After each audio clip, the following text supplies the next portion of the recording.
umeanza? Yaani mimi dunia inanistwanga. Hata mimi dunia imenistua karibu ni akupe juzi.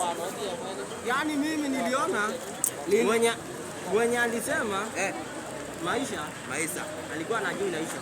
Alijua inaisha. Alikuwa inaisha. Hata ni aje unaona? Maisha si hadi kuna siku nyingine imeisha, si imekuja ikiwa ni chapter. Lakini wewe una ya kuona, una macho. Siwezi ona juu mwenyewe sina macho. Una macho. Kitu zingine hata ni watu wanajitakianga. Si lazima hadi uende hadi ukiwa umevaa fiti hadi uonekane wewe ni wewe. Bora usifiche mtu, unaona? Hata Yesu wake wanavaa hadi hizo kumla sidaka msema hadi mtoto wa Saja.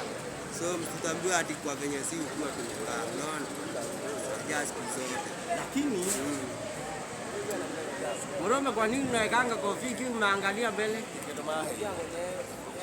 Juu ndivyo nilipata ikiwekwa. Yaani unasemanga kofia ndio inakuonyesha place yenye inaenda. My notice. Nimesai notice tunaiangalianga inanipin direction. Hata unaweza pata hadi mtu anaenda kujenga nyumba karibu na choo. Hiyo ni aje? Hiyo ni mbaya.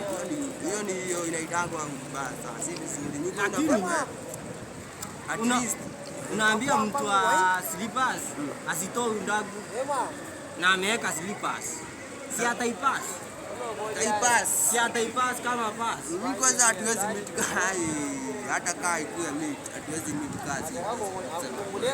Ndio maana jana umeniita nikiwa ile choche, mimi nikasema hiyo ingine history zako niliona za hiyo mlikuwa na demu fulani.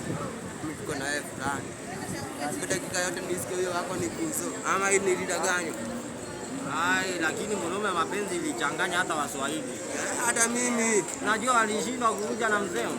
Alishinda kukuja na msemo, akakuja na msumeno. Sasa ndio sheria. Akakuja kukata mapenzi na msumeno. Msumeno.